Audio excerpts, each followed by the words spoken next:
Oh my God.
I'd like to call to order this July meeting of the Board of Education. The first item on our agenda is the approval of the agenda.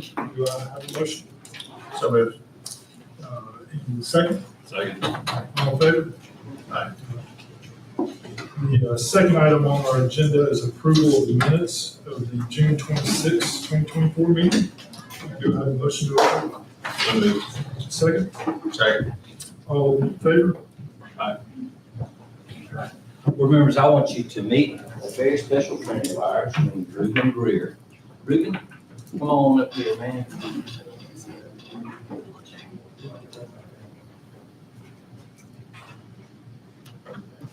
Reuben, you look great. So I want you to tell us a few things, okay? So, first of all, who's with you? I want my mom, my dad, my two sisters, and my little baby brother. And little sisters, one little sister, older little sister starts kindergarten this year. Yeah, you are starting in third grade. Third grade this year. Yeah. So how have you been go-karting? 5 years. 5 years. So up until this year, what all have you accomplished with your go-kart competitions? I won a lot of medals and trophies. A lot of medals and trophies, you've been traveling a lot of places. Yeah. Well, just the last couple of months, you hit the big time. So board members, recently, Ruben was in Daytona and at a go-kart competition. He set a track record for the go-kart competition. But prior to that, he not only set a track record, but he was a national champion go-kart racer in the United States. That is incredible.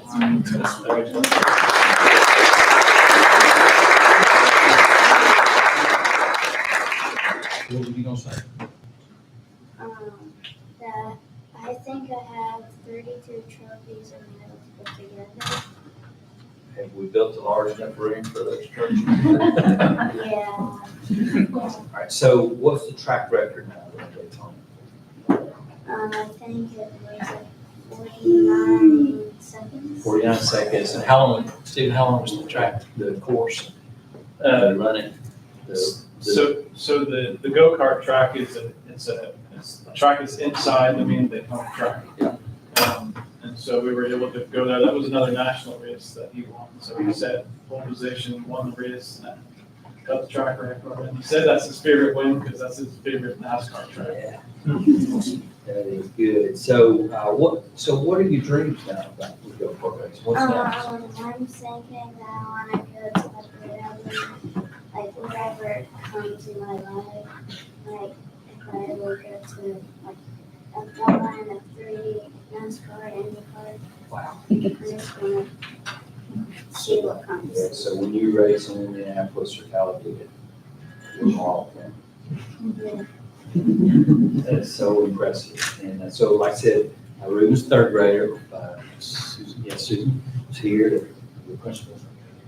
And this is a big accomplishment, and our kids do so many different things, and we're able to recognize a lot of it during the school year for their accomplishments. And your dad reached out to me and talked about this. I said, it's just too good not to let everybody know about.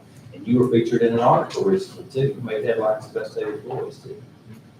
So good. Man, I'm so proud of you, so proud to get to know you. Congratulations. This can go in your trophy case. It's a little smaller, but it's a coin that we give people who do really extraordinary things we'd like them to have as a token of appreciation for their hard work. Okay? Here you go. Yes, sir, brother. Congratulations.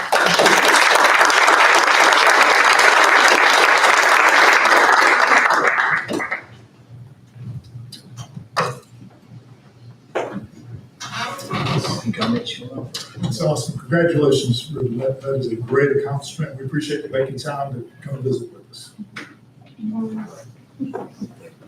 Okay, well, let's move on to some other things. First is our financial statement, and I'd like to share that with you this evening.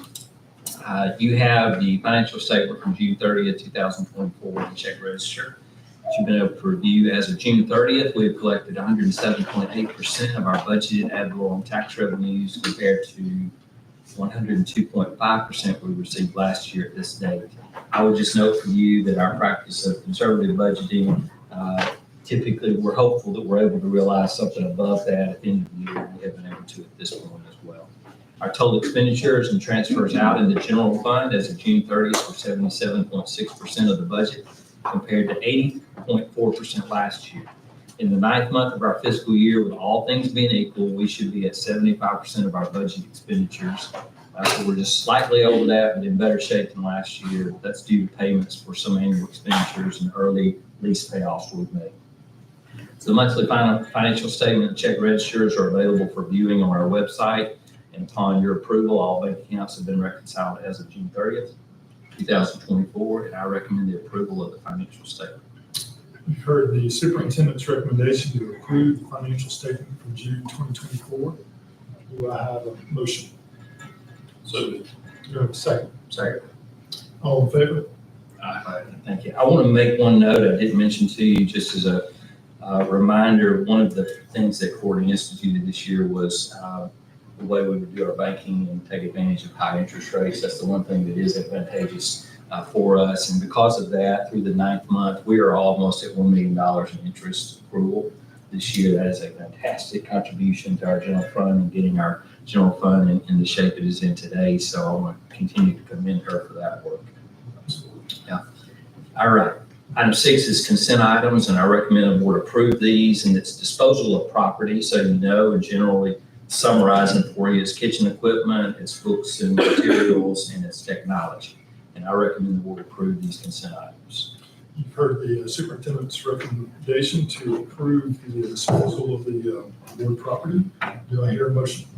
so moved. Second? So, All in favor? Aye. under business, item A, I recommend the board approve the supplement schedule for the 2024-25 school year. You've heard the superintendent's recommendation to approve the supplement schedule for the 2024-25 school year.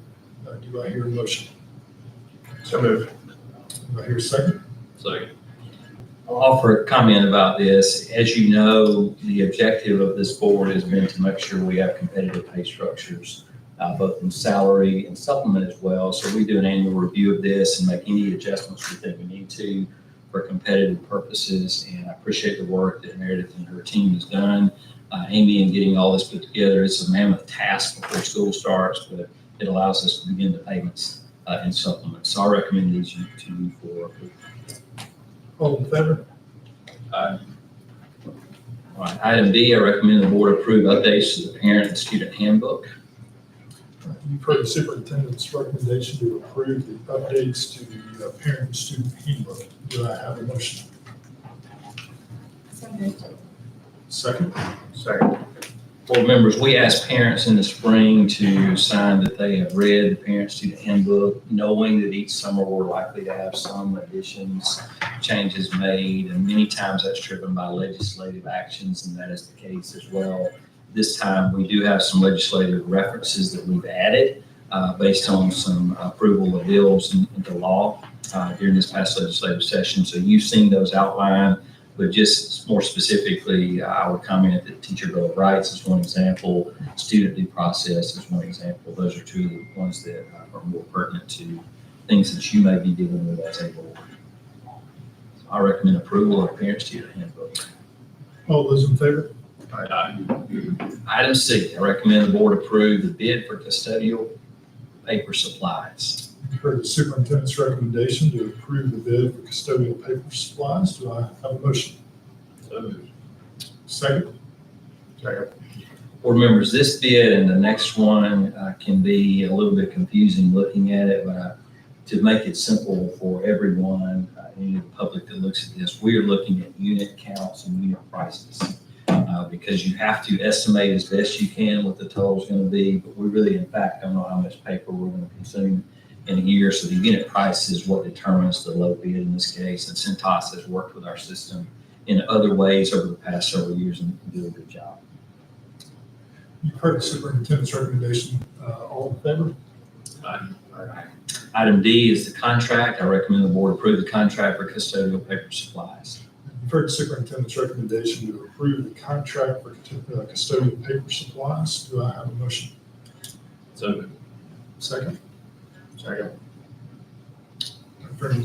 No, this just formalizes the bid process. All those in favor? Aye. All right. Item E, I recommend the board approve the bid for custodial cleaning supplies. You've heard the superintendent's recommendation to approve the bid for custodial cleaning supplies. Do I hear a motion? So moved. Second? Second. Once again, this bid is based on unit pricing, and AAA has worked with us in other areas as well, so we're familiar with them and they do a good job. All in favor? Aye. All right. Item F, I recommend the board approve the contract for custodial cleaning supplies. You've heard the superintendent's recommendation to approve the contract for custodial cleaning supplies. Do I hear a motion? So moved. Do I hear a second? Second. All in favor? Aye. Item G, I recommend the board approve a contract with Kaz McWaters for principal mentoring. You've heard the superintendent's recommendation that we approve a contract with Casper Waters for principal mentoring. Do I hear a motion? So moved. Second? Second. Board members, this is a continuation of the last several months we've been working on these contracts. And as you know, all of our principals will have mentors this year. Some are required to have mentors by legislative action last year. That's 3 of the 9, but the remaining do have a mentor, and Kaz would be one of those. I anticipate a couple of more bringing to you in August, and that will get our full mentoring group in place. But these are all retired principals, 1 superintendent, 1 assistant principal that have a vast amount of experience and are really going to serve our leadership capacity building program in a good way. I think this is a great program. All those in favor? Aye. All right. Item H, I recommend the board approve the contract with Allie Pilcher for community outreach. You've heard Dr. Freeman's recommendation to approve the contract with Allie Pilcher for community outreach. Do I hear a motion? So moved. Second? Board members, Allie is, upon your approval, going to be working primarily in an area of outreach that we refer to as One Legacy. And we've been talking about this for a couple of years, but our former president, Jacqueline Hudson, really is the brains behind this idea, and we brought it to fruition. Generally speaking, this community outreach will be an opportunity to more broadcast needs that could be financial, could be other type of needs for classrooms and different ways that people can get involved if they're wishing to give of time, resources, or talents. And I'll invite Allie to our September meeting, I believe, to talk with you more specifically about the launch of One Legacy, but this will be the process started. All those in favor? Aye. Item I, recommend the board approve equipment bid from Bresco for child nutrition program. You've heard the superintendent's recommendation to approve the equipment bid from Bresco for the child nutrition program. Do I hear a motion? So moved. A second? Second. All those in favor? Aye. Item J, I recommend the board approve the bid from Osborne Brothers Incorporated for supplemental groceries. You've heard the superintendent's recommendation to approve the bid from the Osborne Brothers, Inc. for supplemental groceries. Do I hear a motion? So moved. Second? Second. All those in favor? Right. Finally, the last three items are information only, but want to make sure that you're aware of them. Breakfast and lunch prices for 2024-25. In summary, they are the same as they've been since 2016. And I would just remark that our director, Amanda Carlson, has done a fantastic job with fiduciary responsibilities. Child nutrition operates different than any other program in that it profits for itself. It sustains itself. So the revenue it brings in and whatever supplements they get from the federal government is what run the program. So pricing becomes important. But to be able to hold the price point where we have for 9 years is important. And I think particularly in light of the fact that nobody else is holding prices around us. And so this is good and important, I think, for our families, and we're appreciative of her doing that. We do have some increases in adult prices, but our student breakfast and lunch prices will stay the same. And just for reference, when I saw this information, I looked at the consumer price index compared to 2015, 2016, which is when we first went to the, I think it was a $3 for student lunches to today, and that consumer price index is a 33% increase. So we've been able to sustain that. It's done for us in 9 years. We appreciate the work that goes into that. Yes. Item L, student fees. This is another area where we've tried to maintain stability over the last few years, and we've been able to do that. These are fees for all of the schools that you see each year. And we have on the fee structure, particularly up with elementary and some middle, they're all the same. If it's generally the same item. Where there are differences, it's usually in field trips. If one school takes a different field trip, the pricing for busing may be a little bit different. So there is a little bit of variability, but we do try to provide complementary and comparable experiences with field trips. So this is just a comprehensive list of that for you to see, but we've been able to maintain those prices and costs that we pass on to students and parents, and of course, for the last several years. Now, I will note here that student fees and the portal is going to open on Monday, the 29th, am I right? So I believe somewhere around Sunday, there's going to be an email that goes out from our system that will inform parents that heads up, it's coming tomorrow. And so at that point, you can get online, pay fees, and do all the things that you're able to do at that point. Anything you want to add on that, Amy? That's it. The email will go out on Sunday, like you said. They will have access to their schedule, and then on Monday, the fee portal will open, so they could go in and pay fees that Monday. Yeah, and the team works diligently to get this prepared. There normally is a glitch. It's not for lack of preparation and oversight, but things do happen. As we saw this weekend with technology, things will happen. And we'll work through those like we normally do, but we should be ready to go Monday and get fired up. Okay. All right. The last agenda item for under business is data governance. I thought it would be timely to have a conversation about this because it's just important as a reminder to families what is in place in the district to protect student information. And I asked our director of technology, Renee Lovelady, to share with you, you have a memo in your packet, but to share with you just some specifics about data governance and privacy, and then start answering the questions that you have. Brendan, thanks. Absolutely.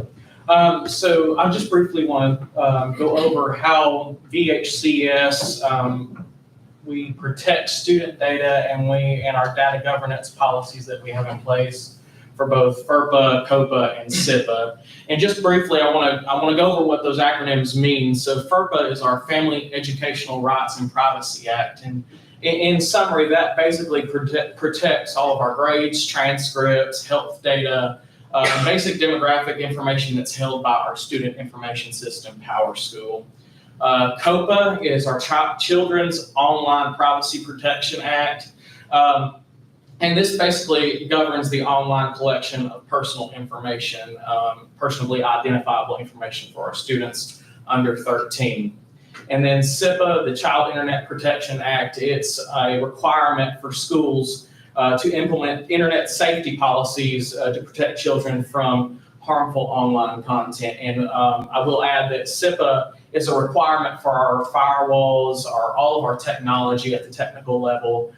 SIPA is a requirement for us as a school district that we have to comply with different funding and procedural type things. So, and we have a five-fold process on how we comply with these different policies. So we start with the initial assessment and selection, and we conduct thorough assessments of our applications that use our students' data. And if they do not meet SIPA, COPA, and/or FERPA requirements, they are regulated, and we make sure that those apps are in compliance with those key frameworks. We also do compliance certification, and again, preference is given to those who comply with SIPA, FERPA, and COPA.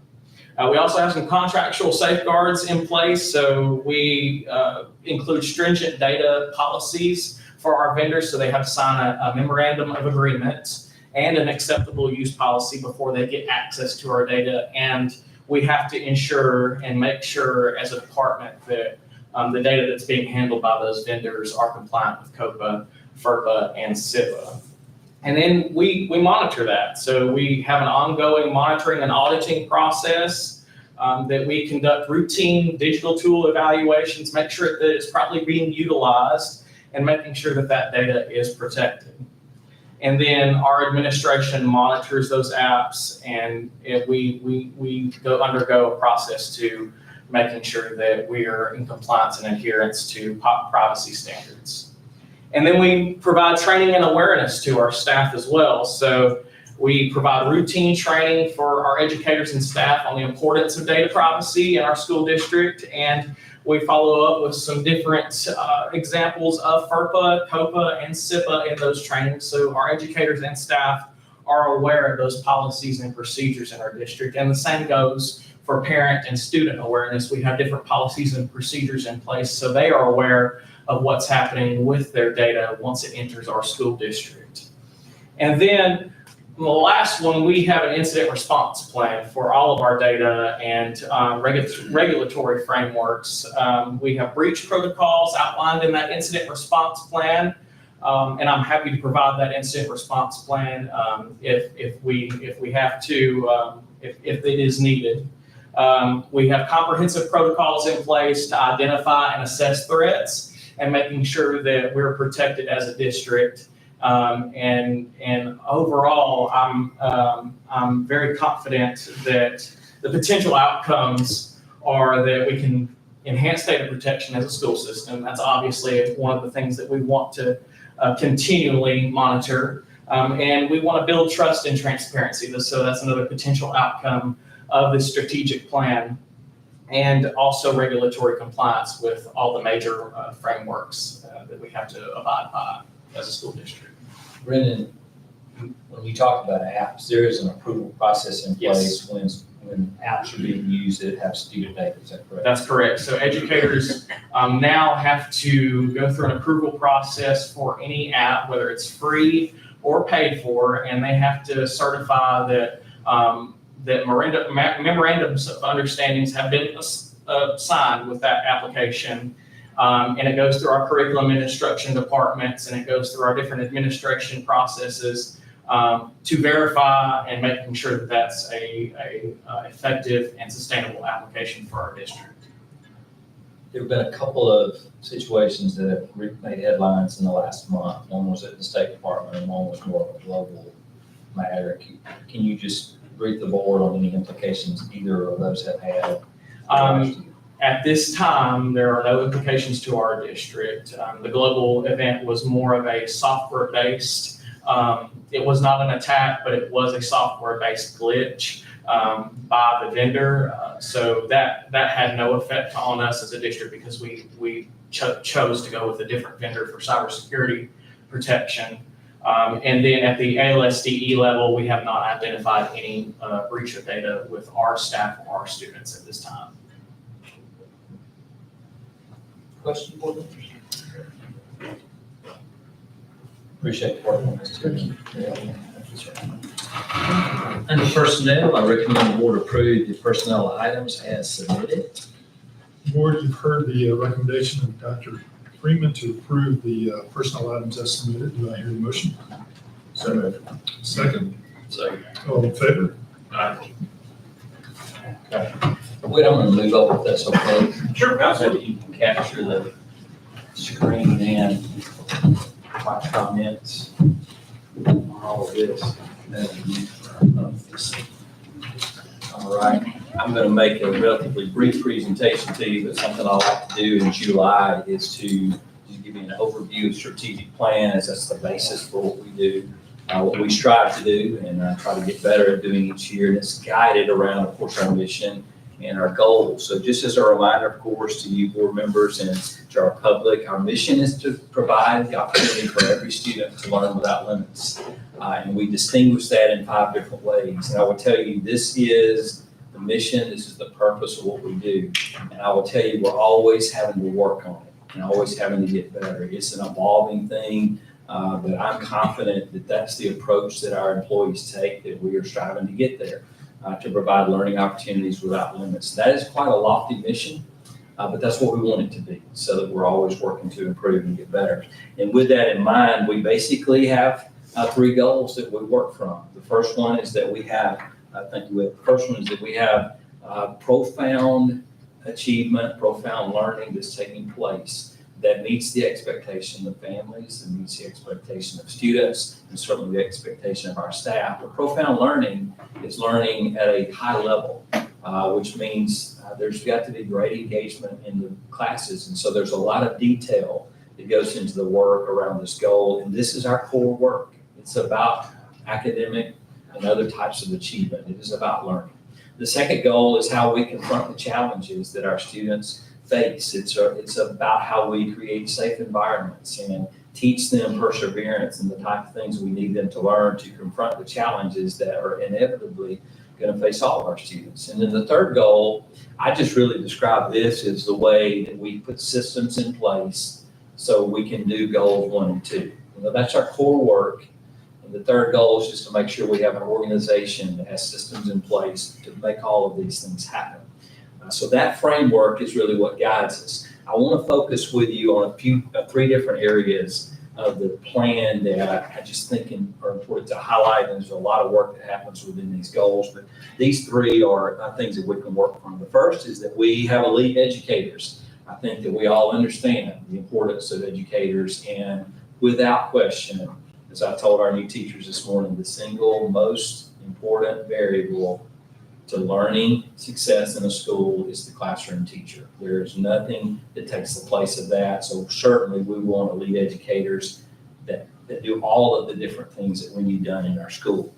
The second thing is that we are focusing on our strategic goals, achievement and character. That's where our work is going to be. And then the last thing is just a little bit of information about having safe and vibrant facilities. So within these goals, I just want to describe a few things to you. And the bullet points that I have up here inside each of these are belief statements, because I do think it's important to always draw ourselves back to what we say we believe in our strategic plan. And so I just highlight those in certain areas. The first one is elite educators. The work that we do is wrapped around professional learning communities, and that is in the DNA of our school system. So all of our schools participate in collaborative team work for professional learning communities. And this is where the business of helping our students learn happens. This is where our teachers work together, they grow together, they evaluate students, they do all of the things that are necessary in order for us to drive an instructional program where our students learn at a profound level. And so that's a core piece of what we do. And we want to support our teachers. And so professional growth is an important part of that. This is perhaps the greatest investment we can make for our teachers, is that we can give them continued opportunities for growth.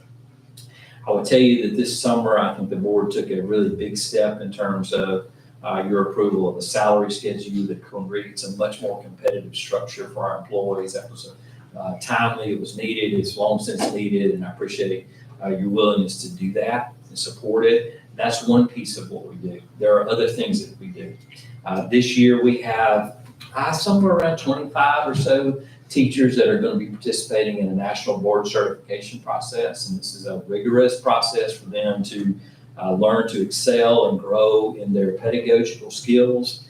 It's something that they're compensated for from the state. So the board is providing that opportunity for our employees. We have about 25 doing that this year, and hopefully we're able to continue doing it next year. We are finishing this summer with a cohort of teachers who have been going through the administrative program at Sanford University, and we have been supporting them to a degree in that program as well. Then there is a multitude of professional learning opportunities that take place, that will take place throughout the year and have taken place this summer.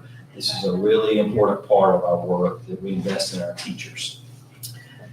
All right, the last thing is student engagement. And I would just say that the work of professional learning communities and professional growth is about engaging students. It's making sure, as our belief statement says, that all people have the right to learn without limits. So there is great detail that goes into making the classroom a place where students want to learn and actually learn. So those are focus areas with our lead educators that we want to talk about.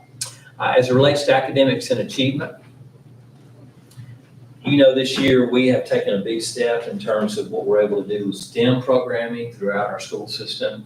Our students in K-5 will all have a STEM elective this year that they'll be participating in, that goes with music and art and library, PE, all of those specials.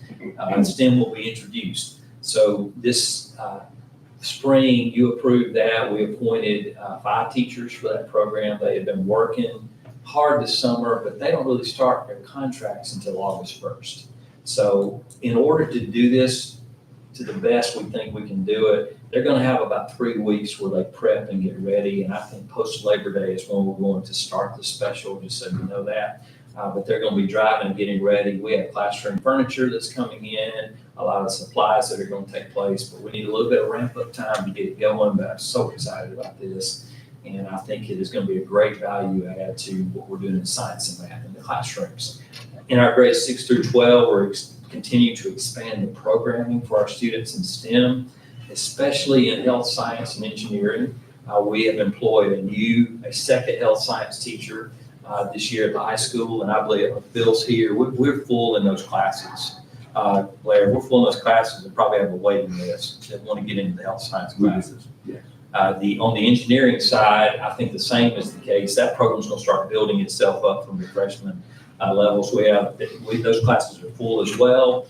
You can go into other STEM areas like cybersecurity. Blair was updating me on that. There is great interest in STEM. And remember, I've said this probably ad nauseum, but our students are telling us it's important primarily because when they leave, they're choosing these majors as they go into college. And so we're trying to be attentive with a K-12 continuum of STEM, and this is really exciting times, I feel like. So we'll be talking about this a lot this year with you.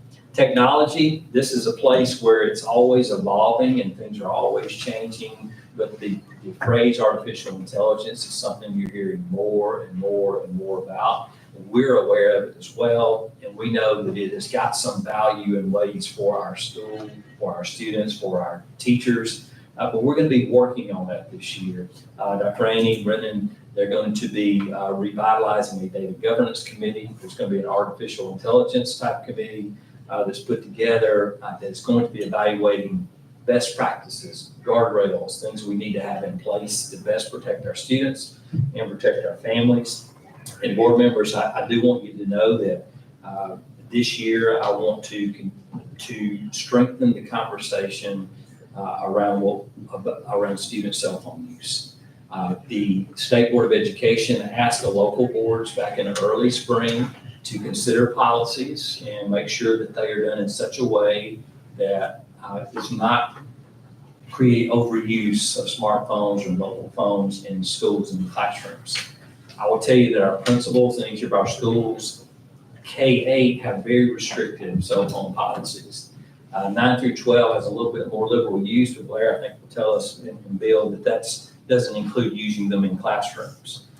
My perspective for us is as we're talking about this important issue is that the school system doesn't create what would be a perceived need to have a smartphone, that we don't have things in place in classrooms or extracurriculars or whatever that would create that need. We don't need to be a part of an issue, but I will tell you as it relates to mental health, this is an important issue, and we're going to be talking more about it this year and talking, of course, with you as well. So that's kind of the landscape of things happening with technology.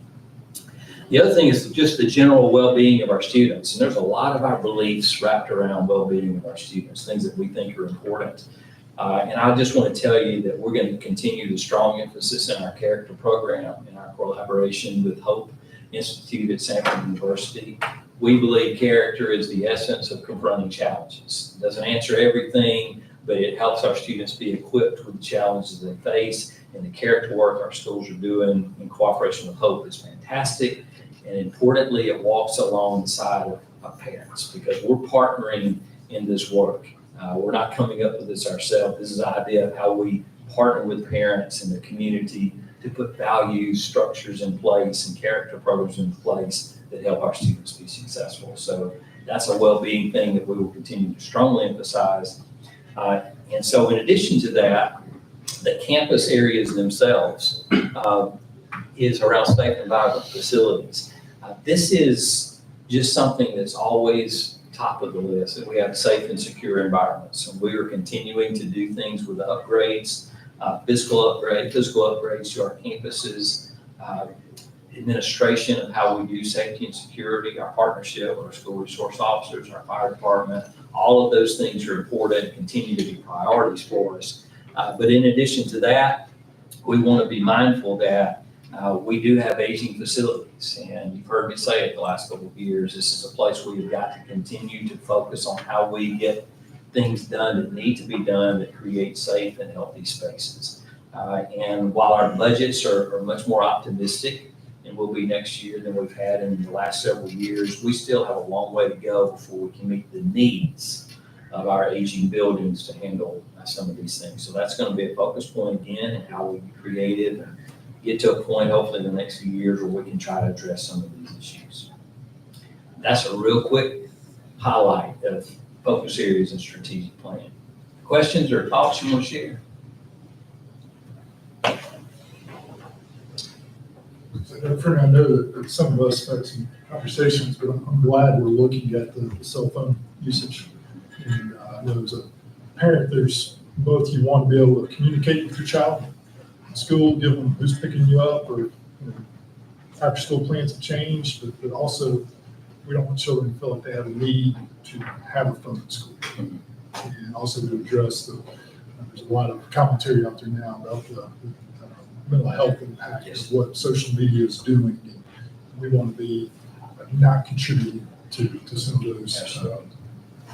It's one of the more timely things, I believe, in well-being that we're going to be talking about and getting educated about, and the data research. If you're not really into all that, but I will tell you, if you're not, you want to be to a degree, if you have children especially, or you educate children on what is happening.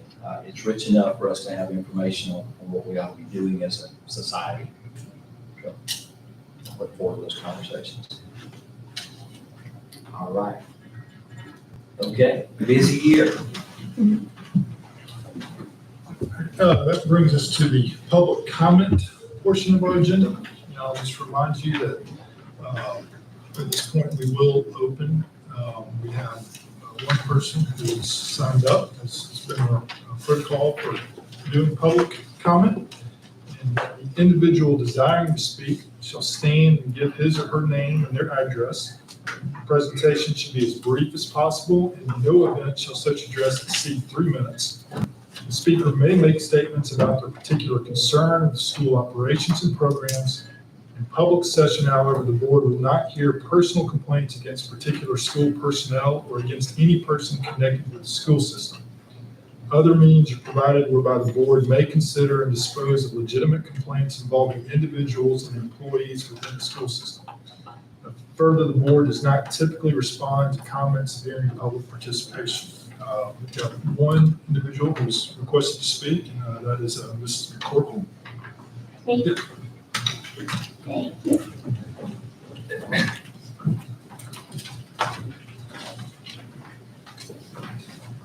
So, I'm here to talk about our son Quinn, who is a student in the Vestavia school systems, and he has developmental delay, and we've had some difficulty in Vestavia of recent.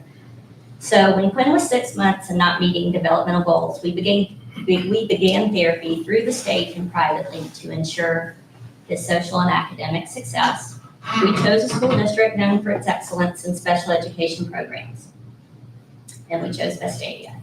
Our typical child has had a positive experience, and for years our family felt stable and supported in this district. We started with a dedicated special ed teacher and a strong support system at East that nurtured our child's development and boosted our confidence in the school's ability to meet his needs. When changes occurred with school zoning and later faculty, our child quickly regressed academically, behaviorally, socially, and emotionally, which was a shock given the progress he had previously made. Our child, who once asked to go to school on Saturdays, resorted to extreme behaviors like throwing chairs to avoid attending school at all. We as parents, even eliciting the help of friends, followed the proper channels within the district, hoping to avoid what I'm doing now, voicing concerns repeatedly to teachers, principals, directors of special education, and eventually the superintendent's office. We even helped create a special education parent advisory panel to work with our administrators to right the wrongs, and nothing happened. During our advocacy, we discovered video of administrators laughing at a special ed student in our class while eloping. It was not only a gross display of disrespect, but also proof that special ed at our school lacked the adequate staff and training needed, which we repeatedly raised concerns about in the months prior. Many special ed children have the potential to elope, and that is written into their IEPs, my child included. But such incidents should never happen, let alone be laughed at. We also discovered that there was inconsistent scheduling and support, but even worse, illegal practices and restraint and seclusion that were being used, not always documented, all of which have severely impacted our child, and I'm sure many others. Today, our son Quinn sits on the bathroom floor while I shower, fearing to be left alone. And this is only one of many examples of how this has affected our family due to this trauma. He is suffering, but our lives and our family have been turned upside down. Quinn once had a behavior plan as part of his IEP, but after hundreds of hours of therapy and hard work and tens of thousands of dollars that we paid, he was doing so well, this behavior plan was removed altogether from his IEP. When we left Valley Ridge to begin sixth grade visits, a behavior plan was reinstated into his IEP, and he had regressed back to a kindergarten level academically. And instead of addressing these issues, the district has spent resources on legal consultations and investigations and increased insurance premiums. I ask that you allocate resources to increase and properly train teachers and support staff. Ensure your directors have expertise in special education. Remove the padded rooms and cells provided, and provide training so that your staff can use effective strategies and respond or even prevent these behaviors so that these rooms are not needed at all. Provide adequate classroom space for special education students that promotes inclusivity and dignity, and fight for it with the same passion that you do athletic facilities. Every child deserves a safe and supportive learning environment where they can thrive, and I will never stop fighting for the children to be a priority again. Thank you for your time. Thank you. So, anybody else who has public comment?